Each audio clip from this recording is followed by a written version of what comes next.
Thank you, Cynthia, and thank you for your leadership and your partnership as chair of the University Senate. I also want to thank all of the senators for your hard work on behalf of the faculty and staff. And I would be remiss if I didn't take this opportunity to thank all of the faculty, staff, and students for the support you've shown me during my nearly 3 years as the 19th president of the University at Albany. Today, I'm also very pleased to introduce a very special guest, President Kasumi Nakai from Fukushima University in Japan. President, would you please stand and be recognized?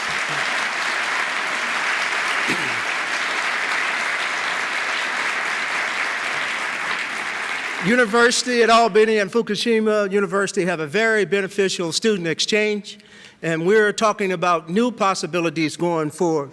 So we welcome President Nakai. It's an honor to have you with us today. Colleagues, partners, and friends of the University at Albany, it is my pleasure to welcome you to the 2015 State of the University Address. My goal today is to review the progress that we've made in moving UAlbany to the next level of excellence and to provide a context for the challenges and the amazing opportunities that lie ahead.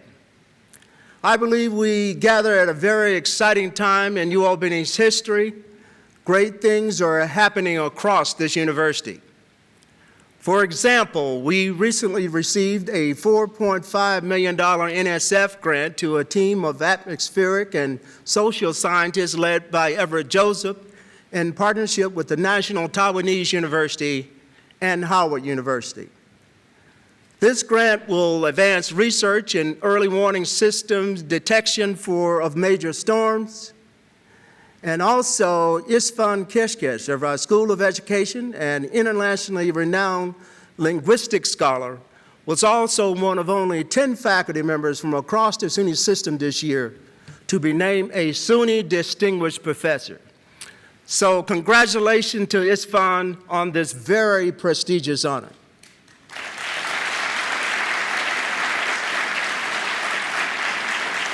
The White House also recently named UAlbany as an engine of opportunity that helps low-income students move into the middle class.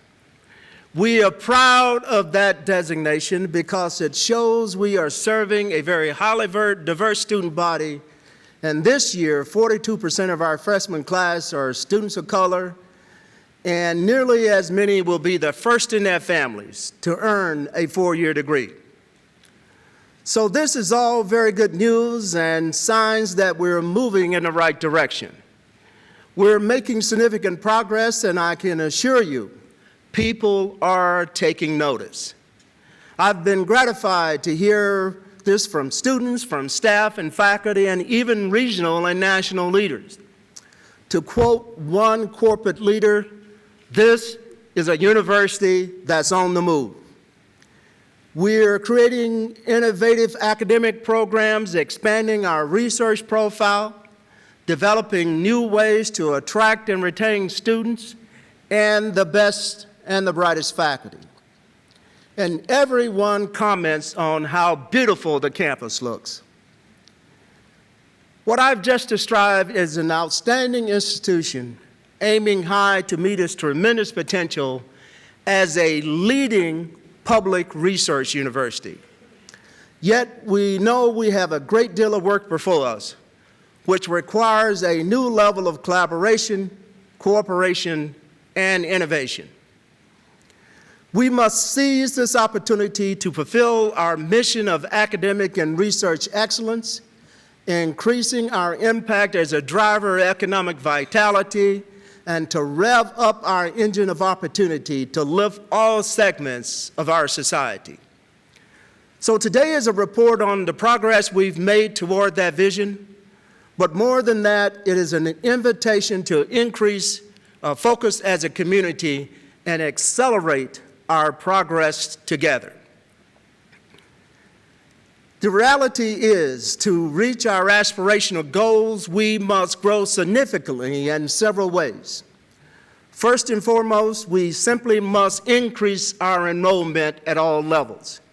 We cannot continue down the path of declining enrollment while our peers are growing. We've deployed a diverse set of strategies to increase our numbers and are seeing progress on this front. This year, we had the largest application pool and the largest freshman class in our history. Thank you.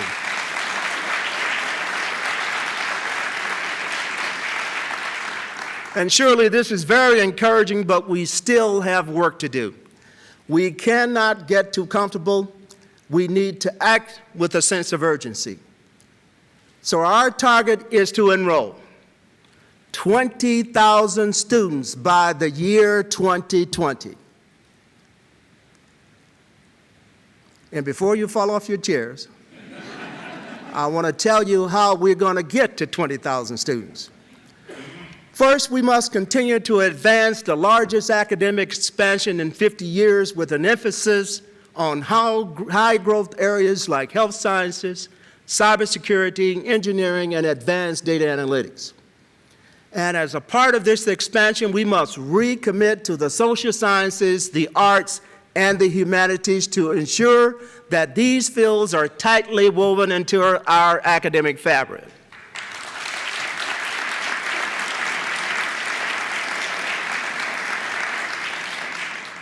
As society challenges become increasingly complex, we must prepare students who can integrate knowledge of science and art, literature, and history, who have strong writing and leadership skills. These are the graduates who will be the most sought after, and they will have the biggest impact on the world. Second, we must dramatically enhance the undergraduate experience to attract and retain our students and prepare them for lives of purpose and influence in a global society.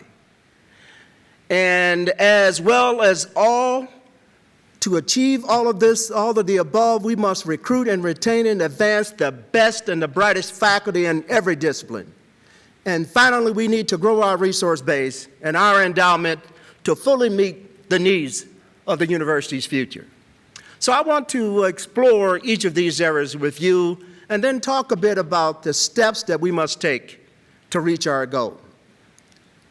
First, we must build our academic enterprise in response to what students and the economy are demanding. We have several major initiatives already in progress that achieves this goal. First, we're very excited that we have stood up the College of Engineering and Applied Sciences. Kim Boyer has joined us as the interim dean and the chair of the Computer Engineering Department. Folks, this is a game changer for us. This is a college, is truly a massive opportunity for our students, for our faculty, and for the region. And just to give you a sense of how much demand there is in this area, this fall, for the first time, we offered an Introduction to Engineering Design course. It filled immediately. So we offered a second course. That filled immediately, and students were left wanting to enroll.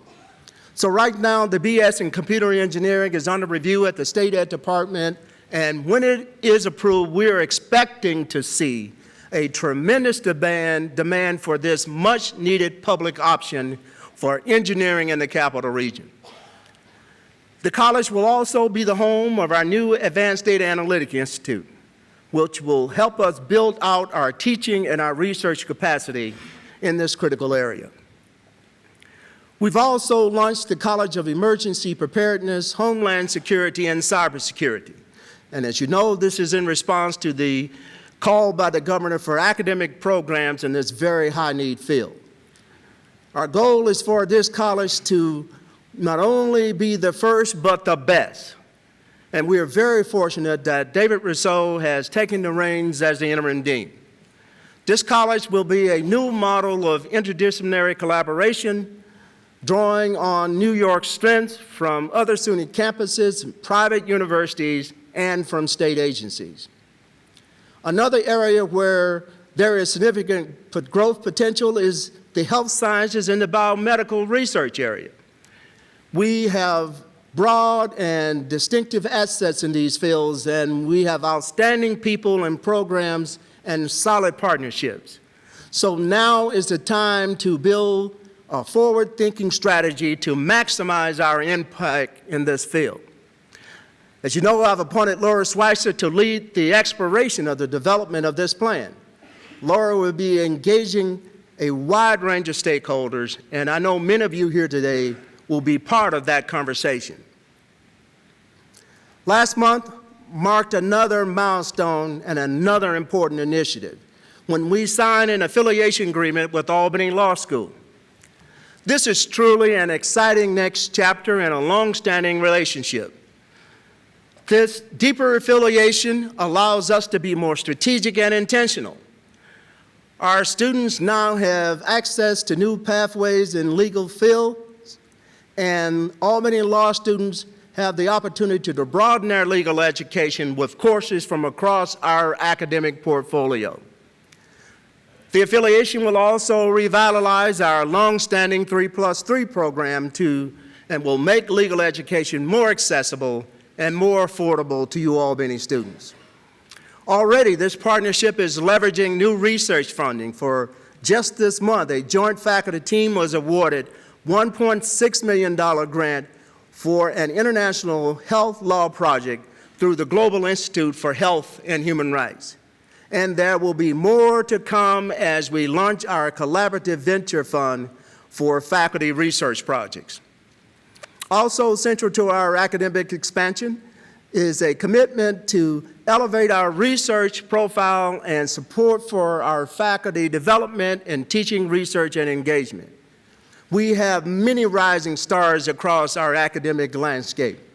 Faculty members like Justin Pickett of our School of Criminal Justice, who this year was awarded the top honor for young criminology scholars.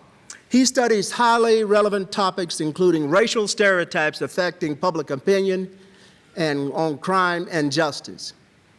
Akiko Halsler of our School of Public Health has worked on diabetes intervention in the Indo-Guyanese community in Schenectady. And this is an excellent example of the intersection of research and public engagement. And Adam Freiland of our Department of Art and History is a leading artist and on a collaborative that awarded a $1 million grant from the Bloomberg Philanthropies. His public art project, Breathing Lights, will illuminate hundreds of vacant homes in the Capital District to draw attention to the potential of distressed neighborhoods. To support these impressive faculty members and so many others across the university, Jim Diaz and Jim Steller will be developing new strategies to cultivate research, scholarship, and creative excellence.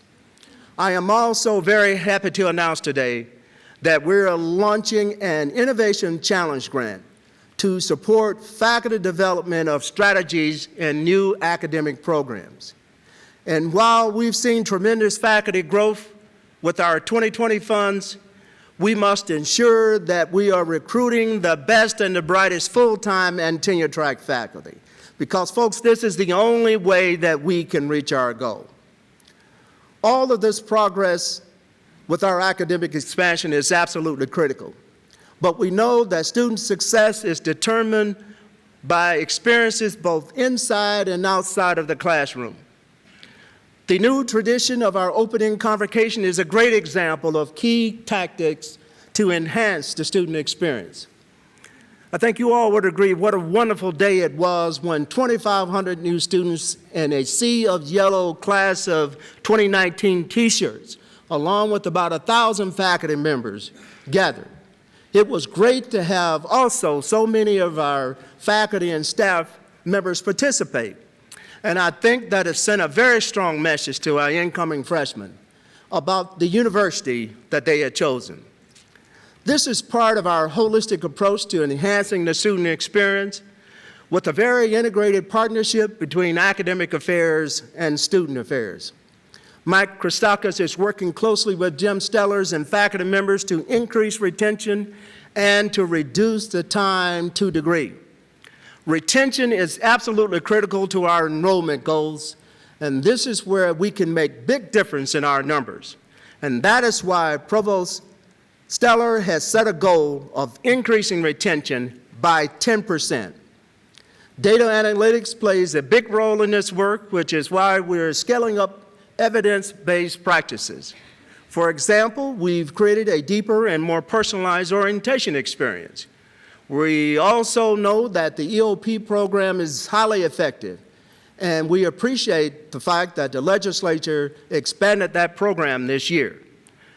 We want to expand EOP even more, and we've applied for a SUNY grant that would allow us to grow the program by 30%. We've adopted some of EOP's best practices for our very successful living and learning communities. And I'd like to thank Jeanette Altariba and her team in undergraduate education for their leadership on the LLCs, as well as the Writing and Critical Inquiry program. Another new tactic launched this year is that every new student has a success team made up of their academic advisor, their WCI instructor, and resident hall director. This is also part of an early warning system with predictive analytics to flag concerns about students' academic performance or behavior, so success team members can intervene and provide support. Athletics also has a big impact on our student experience, and our game day experience was designed specifically to build community and identity. All of these activities is really part of an overarching strategy to build our experiential learning opportunities for our students. One example is the Blackstone Launchpad, which fosters student entrepreneurship across all majors and was made possible by a grant from Blackstone Charitable Foundation. Just last week, I was at the New York Blackstone launch at NYU, and so we're officially up and running with this very, very promising and important program. So clearly, in terms of enhancing the student experience, we're on the right track, but to advance, we need to keep innovating to stay focused on our goals of growth and excellence. And to truly reach our vision, we must grow and sustain our financial resources as well. Financial growth follows three primary pathways. We must maximize public funding, strategically invest the resources that we have, and grow our endowment through philanthropy. As the allocation of state resources to SUNY has declined and more we find ourselves in fierce competition for public funding. This requires a very high level of advocacy and building strong relationships with our legislative delegation, state officials, and community leaders. So more than ever, we have to be very targeted in our requests, and we have to continually show a return on the investment. That's why we've expanded our Office for Government Relations, led by Sheila Siri, to coordinate our efforts and to speak with one voice on top priorities. This year, we built a strong legislative agenda, and at the top of the list is the continuation of the SUNY 2020 strategy.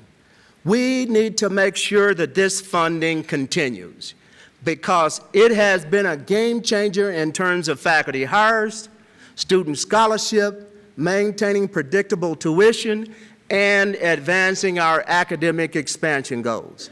Another top priority is the capital funding to renovate the former Albany High School building on the downtown campus, which is the future home of our College of Engineering and Applied Sciences.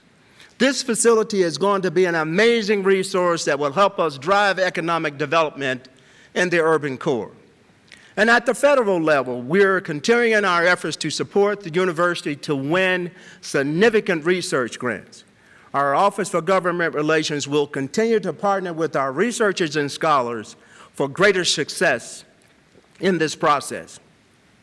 And as you know, to strategically align our spending with our priorities, this year we implemented a compact process that identified a total of $8.8 million in new investments for 2016 and 2017. More than half of this funding is going to support the academics at this university. And I want to call to your attention some of the larger priority projects that were funded.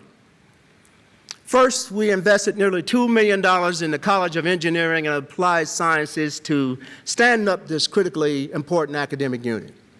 There is an initial investment of $400,000 to begin to address contingent faculty pay, $250,000 for graduate student stipend, which matches the $250,000 already invested with 2020 funds, bringing the total investment to $500,000. We funded undergraduate and graduate scholarships at over $600,000, which fulfills a multi-year commitment of $4.1 million since my arrival here at UAlbany. We also continued the President's Innovation Fund for Research and Scholarship at $500,000. So this is a very targeted approach that helps us get our ideas on the table and make the best use of the resources we have. And as we work to shore up our public resources and get disciplined about how we spend them, we must also recognize that state support and tuition alone are not enough to finance our mission and to reach our goals. So more and more, we must develop private donations from alums, from friends, and from foundations. Since I arrived at University of Albany, we have raised more than $40 million to advance our mission.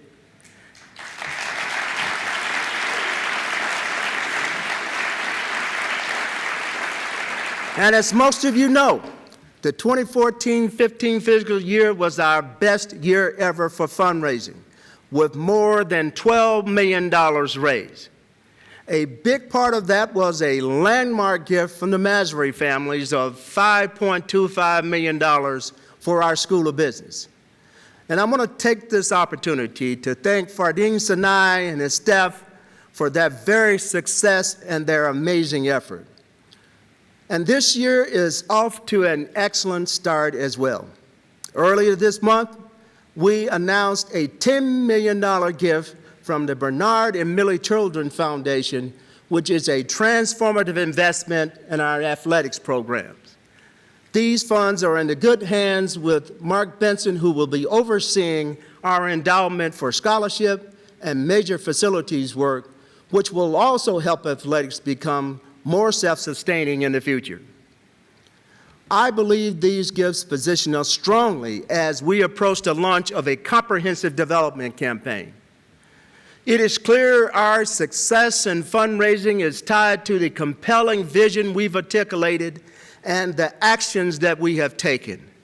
The work that you do each and every day truly has an impact. When donors see excellence, they are inspired to invest further, and this attracts even more success. As I've said, a world-class public research university by definition is deeply engaged with the community and the world. Its institutional impact is felt through a wide range of research and service, as well as its role as an employer, convener, and partner. So to elevate our core value of public engagement, Darrell Wheeler, our new dean of our School of Social Welfare, has also taken on the role as Vice Provost for Public Engagement. Darrell will be spearheading the public engagement team transition from my office to the Provost's office, and he is creating a central hub on the downtown campus. I'm very excited to work closely with Darrell as we execute a broad public engagement agenda across our academic landscape. One critical area of engagement is the Albany Promise Cradle to Career Partnership, which we host here at the University of Albany. And I serve as the co-chair along with Albany's mayor and superintendent of schools. This work is all about reaching across sectors to improve educational outcomes and achieving collective impact. The Albany Promise has led a number of important improvements this year in Albany City schools, including an increased SAT participation, the first ever kindergartner's readiness assessment, and professional development programs for early childhood providers. These interventions are all data-driven and track to measure result.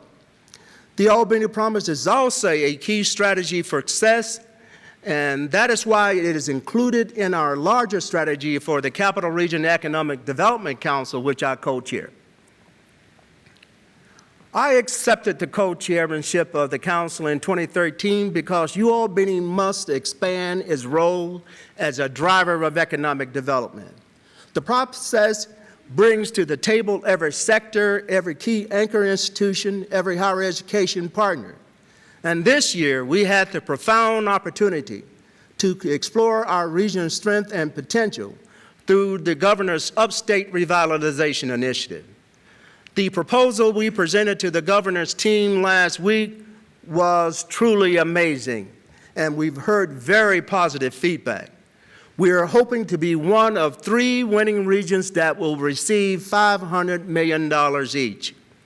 We expect a decision by December. Either way, we produced a winning plan that will be the region's blueprint for the next decade and beyond. Strategies are around population health, advanced data analytics, cradle to career, research innovation, and the creation of new intellectual property. Folks, the University at Albany has assets and growth plans in every one of these areas. So we have played a big role in the development of this plan, and we will play a big role in its implementation. Our involvement on the council really has strengthened our relationship with leaders and organizations across the region. And over time, we have helped catalyze a culture shift that is all about thinking and acting more as a region. A powerful example is the NICAP Research Alliance that we have spearheaded with Albany Med, RPI, and the Wadsworth Labs. This brings together our collective strengths and is making this region a hotspot for health sciences and biomedical research. This is the kind of culture we're working toward as a university, where new possibilities become clear and the dots are connected to create synergies. This commitment to collaboration is a hallmark of all of our initiatives, the Albany Law Affiliation, the interdisciplinary programs of our new colleges, the emerging vision for health sciences and biomedical research. I think you all would agree, reaching our goals will require the input and the expertise of everyone in this room and across this university community. And we'll need that level of engagement in the coming years as we launch a new strategic planning process. So to move toward a shared vision in a way that is planful, collaborative, and evidence-based, I've asked Jim Steller and my Chief of Staff, Leanne Workala, to co-lead a new strategic planning cycle. And I'd like to just say a bit about some of the focus areas that are on the table for discussion.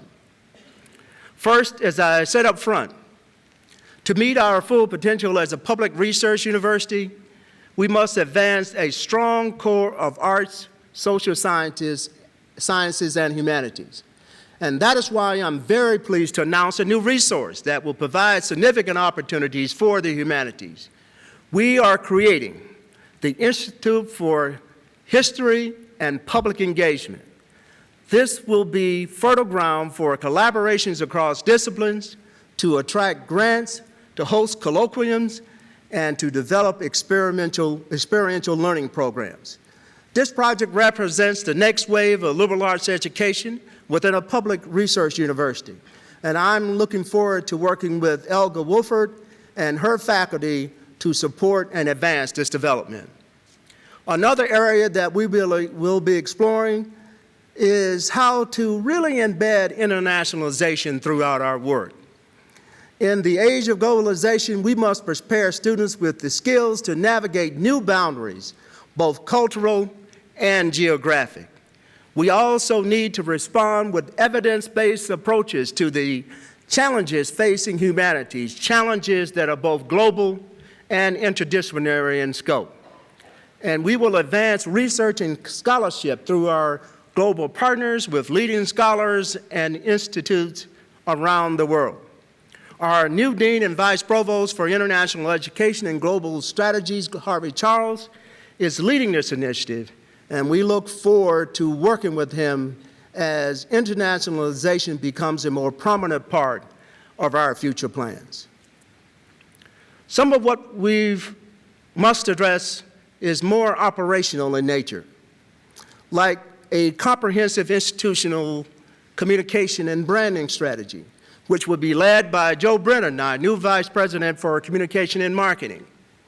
As an organization, we also need to cultivate a more strategic management practice with a focus on enhancing customer service. So moving forward, we're building a culture of continuous improvement, and Jim Van Voorst is leading us in that direction with a focus on reducing cost and increasing efficiency. Randy Stark has recently joined us as an Associate Vice President for Human Resources, and he'll be an important voice in the conversation around organizational development. We'll also continue to demonstrate our commitment to addressing sexual violence and high-risk student behavior and remain in the vanguard of universities in our response, prevention, and outreach services. As we nurture the success of our highly diverse student body, we must also serve our increasingly diverse faculty and staff. Diversity is already a core strength at this university, and as we build on that strength, our efforts will pay tremendous dividends in the future. We need to elevate the central role that diversity plays in our vision, and this core value must be articulated in our strategic plan. So clearly, we've made significant progress toward our vision of becoming a leading public research university. And while there is much hard work ahead, we should all be emboldened by our progress and energized by our momentum. Folks, I fundamentally believe we are moving in the right direction, and a very exciting direction it is. I am inspired by our opportunities. I am moved by the breadth and depth of our academic landscape, the diversity of our people, and the genius of our innovation. So based on the trajectory that we're on, I believe greatness is well within our reach. To get there, we must see ourselves as one university with one common purpose. There are some mountains to climb, but I am confident as we create an unprecedented academic expansion, as we deeply enhance the student experience, as we recruit the best and the brightest and most diverse faculty, and as we grow our resource base to fulfill our vision, we will absolutely reach 20,000 students by 2020, and we'll meet our potential as a leading public research university with broad and deep impact on our students, on our region, and on the world. I look forward to continuing to work closely with you and with each and every member of this campus community to build the new university at Albany. I'd like to thank the Senate for hosting us today, and thank you all very much for being here. I would be very happy to entertain any questions if there are any. Thank you very much.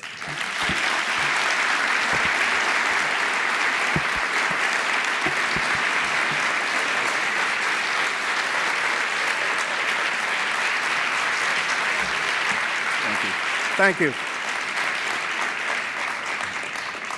Could you stand up, Caitlin, so they can hear you? I'm a graduate student rep for the University Council, and I wanted to talk to you about one aspect that I've noticed as a teacher at the university, that a lot of our students are struggling with academic writing.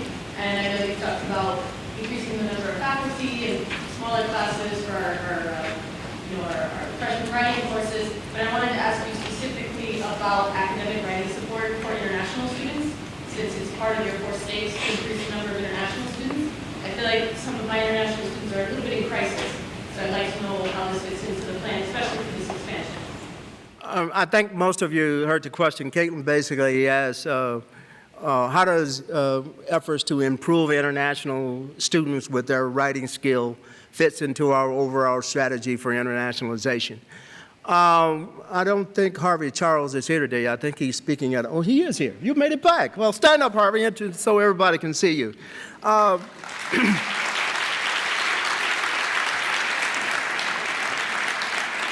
And I'm glad he's here so he can correct me if I misspeak. But it is very, very clear to me that Harvey is taking a very comprehensive look at our internationalization effort, because I've been around this work long enough to know that you really do have to go the extra mile in making sure that you're leveling the playing field for international students. Otherwise, why bother recruiting them? Because it's unfair to the student. It adds an extra burden on the faculty. And so I'm absolutely sure that if this is an area that needs greater attention, and we already have been having some conversation, I know Provost Stella and I have been talking about how do we really, and we've already had some things on the way, Jim, if I remember correctly, that's going to do a better job of making sure that our international students as well are ready to succeed at this university, because they are a key part of our strategy. They are a key part of that 20,000 students I talked about. And so we absolutely have to invest the resources much more strategically and much more intentionally in this regard than we have in the past. So thank you for the question. Other questions? Harvey, do you want to add anything to that, please? Don't be bashful. Yes, I'm pleased to say that this is an issue that came to our attention about 6 weeks ago. I've met with Jeanette Alteriba, who is Dean and Vice Provost for Undergraduate Education, as well as Joanne Malatesta, who is Director of Academic Advisement. And about 2 weeks ago, we've put a plan in place. So in fact, I can say today that there is committed support to international students to assist them with writing. And it exists, it's up and running. Great. Thank you, sir.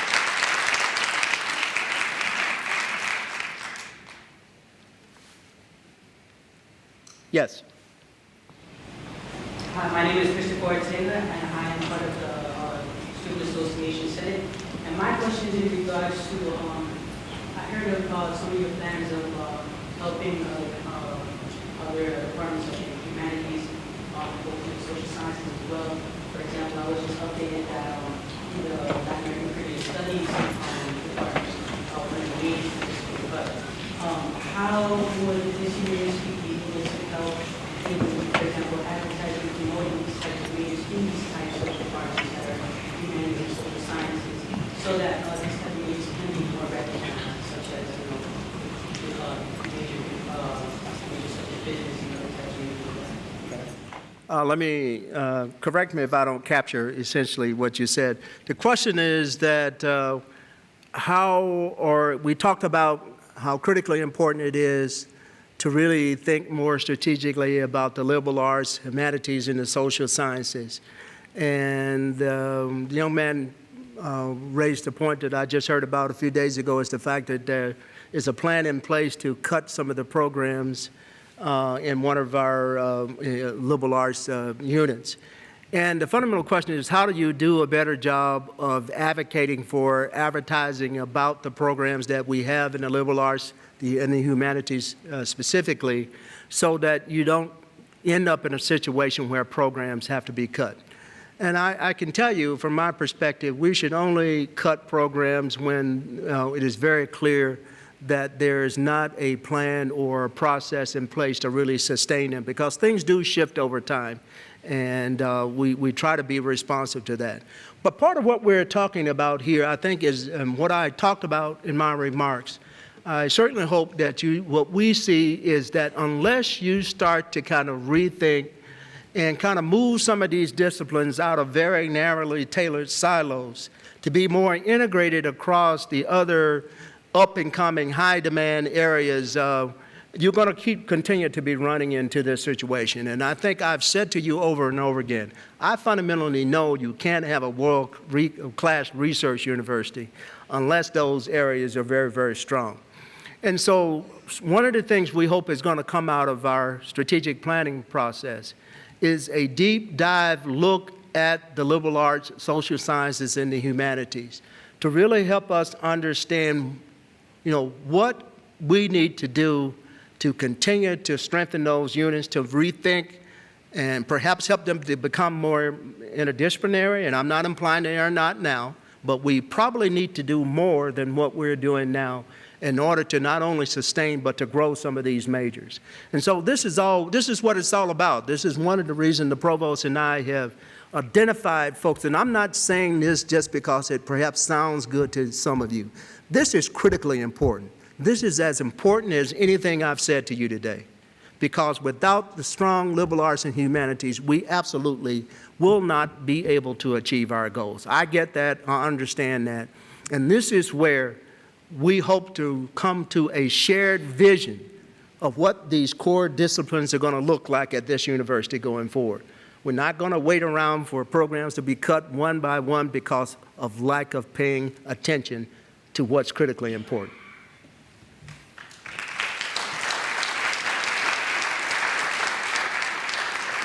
Maritza. Good afternoon.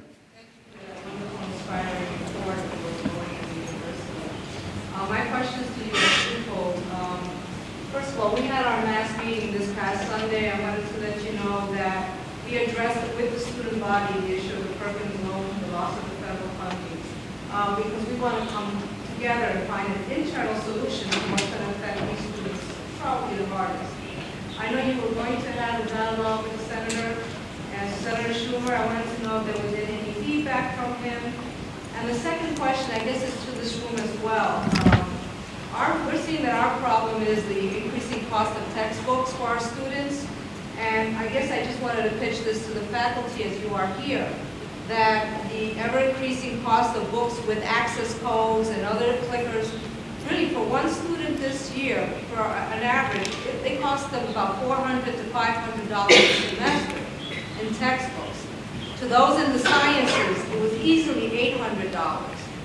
Our students cannot sustain coming here and paying those monies for textbooks, and I'm just imploring this and using this opportunity, President Jones, to make a pitch to the faculty that as you look forward to picking your books for the semesters to come, keep in mind that our students, that's an increasing cost for them, and that your courses are just one of perhaps 5 that are requesting such expensive textbooks on their parts. So I don't know if you have any feedback on your meeting with Senator Schumer as far as the Perkins loss. Sure. Thank you. The first part of the question was about the fact that, ironically, I ran into Marissa on my way down to New York City to participate, actually, in the Blackstone Launchpad launch. And she did a very good job of lobbying me, gave me a lot of facts and figures that I shared with Senator Schumer about the Perkins loan program and what a tragedy it is and the impact that it's going to have on students like our EOP students. And I think you told me it was going to be an impact of around $1,300 or so for every EOP student. And so I took advantage of the fact that I was strategically located on the stage next to Senator Schumer and had the opportunity to chat with him. And he has a lot of respect for this university. One of the first things he wanted to know was when the winter graduation was going to be, because he wanted to put it on his schedule. And we know he loves showing up for our graduation. And so after I gave him those dates, we did have a conversation about this. He assured me that it's something that he is really very, very concerned about. And unfortunately, we got interrupted by someone else who wanted to have a conversation with him. But he did inform me, he said, in fact, President Jones, I'm on my way from here to have a meeting with some colleagues about this to see what we can do. And so he's on this. He's deeply committed to trying to get this bad situation corrected. Because I think much too often the perception is, oh, well, these universities can pick up this cost. So, I've heard some things about we could lower tuition and do all kinds of magical things we don't have the ability to do to compensate. This program is absolutely committed. And when you look at the demographics that we are attracting to this university, in terms of the number of students that need some form of financial aid, the number that are Pell eligible, the EOP students that we have, et cetera, et cetera. It really is, could be potentially devastating. And we support the senator. I certainly hope to have another opportunity. I know Sheila Siri, it plans to, you all know Sheila. Sheila, stand up so you know who she is. She's the new Vice President for Government Relations. Doing an amazing job for us, folks. Doing an amazing job. And so Sheila and I talked briefly yesterday about this, and I know there will be some follow-up with the senator to basically see what came out of that meeting and how he plans to engage others. I know he plans to get some of the rest of the delegation behind this. And given his position of power and influence, I don't think this issue is going to go quietly into the night. So thank you for briefing me on my way to the campus center to try to find some food. So I appreciate that. I got lost, so I gave up and kind of turned around and came back. One of these days, I'll figure it out. Thank you very much. Other questions? Yes. Hi, my name is Catherine Sly. I'm a graduate student and I'm the Vice President of the Graduate Student Association. I'm just wondering if you could talk a little bit more about your strategic planning process, what kind of size you're looking for the committee to do this process, how you're going to ensure which entities are all engaged, undergraduates, graduates, faculty, staff, and do you have a finished target date, like when this project is, you have a goal? Well, let me say that, first of all, we are at the early stages of now mapping out the overarching structure. Only thing definitive decision we've made is that Jim and Leanne will be responsible for having some initial conversation across this university about how do we really structure an effective plan. Because we're actually in a strategic position here. We've hopefully put forth visions and big plans that I hope the entire university community can get their arms around. But that is not the entire corpus of what we need to do at this university. It kind of forms a good foundation, but we must have a process and a strategic plan that evolves out of a shared vision. And I've been involved with faculty governance when I was a faculty person, and I understand the importance of shared governance. I understand the importance of having broad voices as we think collectively in a much broader context about where this university is going. And I can assure you what I've learned about our new provost. He's not so new anymore. You've been here more than 6 months. You're not new. Jim Stellar. This will be a deeply engaged process across all segments of this community. And we're really still kicking around whether we're going to pull together a small group of people that are representative across the community to actually start to brainstorm about timelines, structure, how many committees we're going to have. Are we going to have subcommittees, and that whole 9 yards. So I'm not trying to skirt your question. It's just we're at an early stage, but I can assure you that we'll be reaching out. It does no good for us to create a plan in a vacuum. I'm not interested in that at all. I lived through that many years in my academic career, and those plans that were created in a vacuum are still on the shelf somewhere or down in the archives, and nobody has ever really pulled them out to implement those plans. We want a plan that's going to be actionable, that builds on the things that we are already invested in so that we can really reach our goals in a very comprehensive fashion. Yes, ma'am. A number of us are curious about when we're going to hear the results of the Blue Panel report on contingent faculty. Do you have anything that you can tell us about it? Well, I can tell you we decided to go ahead and invest some funds before we talk to you about the report. And I know the process was, let me give you a bit of context. One of the things we did a little bit better than a year ago, the issue of contingent faculty pay became one of the recurring issues that we heard about, and we thought it was critically important to have a deep conversation about that issue. So when my good friend Tim Mulcahy was here as the interim provost, he launched a Blue Ribbon panel to deal with that issue. The report has been drafted. I've read through it. Provost has read through it. We're looping back and going to have a conversation at one of our executive committee meetings to really get back in a more formal response about how we plan to move systematically to addressing this issue.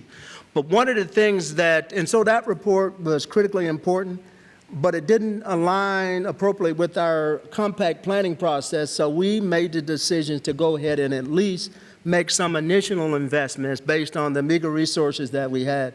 We wanted to send a very strong message that we care about this issue, and as I said to you when we charged the committee, I knew we did not have the money to solve the problem in 1 year. This will be a multi-year problem that not only looks at how we invest, but we do have to take a deep look at the structure across and the representation across the academic ranks. That's why I mentioned in my remark is that we've got to start to think more about the number of tenured, full-time tenured and tenure-track faculty we hire at this university. We cannot become a world-class research university if the majority of our faculty are not full-time and not tenured on the tenure track. It just doesn't work. But at the same time, it doesn't work, folks. And at the same time, we have a large number of people who are adjunct or continued faculty, and we have initiated a conversation about that. And we decided that was such a critically important issue, at least we'd make a down payment on a strategy yet to come. And so that's where we are with that, Cynthia. And the same is true with we had a Blue Ribbon Commission on graduate student support, which is, I didn't get into a lot of this in my comments, but I'm absolutely, and I think all of you would agree with this, we've got to really start to think more strategically about growing our graduate programs and our master's and PhD programs. It's not just growing the number of students, but we also have to support them much better than what we are doing currently. If we are to become competitive, if we are going to increase our enrollment, because a lot of that growth, folks, is going to have to come from master's and PhD students. We understand that the stipends become, a critical part of that. And so that's the other Blue Ribbon Committee that we will loop back and have a formal conversation and engagement with the Graduate Student Association and with the Senate about the contingent faculty piece. And anybody else that wants to have a conversation. Jim Steller will meet with anyone, anytime, any place. I swear to God, he's the most meetingest man I've ever seen in my life. I can tell you, I'm so proud of, and I'll say this in closing, I'm so proud of the team of folks that we pulled together, folks. And I'm so proud of each and every one of you, the way that you've engaged with these leaders. I think you find them accessible. They really do care about your opinion. It's not just window dressing. We're not trying to lead this university in a vacuum. And I'm just very thrilled and excited about the team of folks we have around us. And I'm very, very excited about our future. One more. Yes, somebody will cut me off one of these days, but go ahead. Good time.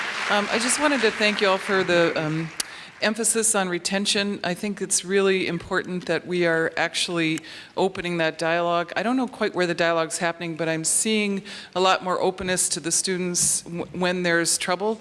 And I don't know if there's been a dialogue for faculty to figure out what to do when it's happening, when we see things. I heard about this support system for students today for the first time, but I'd like to know more about that. And then the other question I had is, when we are growing this much, how do we support our faculty more in this process? Because we're all feeling, almost guilty to do research at this point because we're doing as much retention, et cetera, and other projects to keep the university strong. So where is the support to faculty? How are we going to be supporting our faculty in this process while we're growing? Thank you. Jim?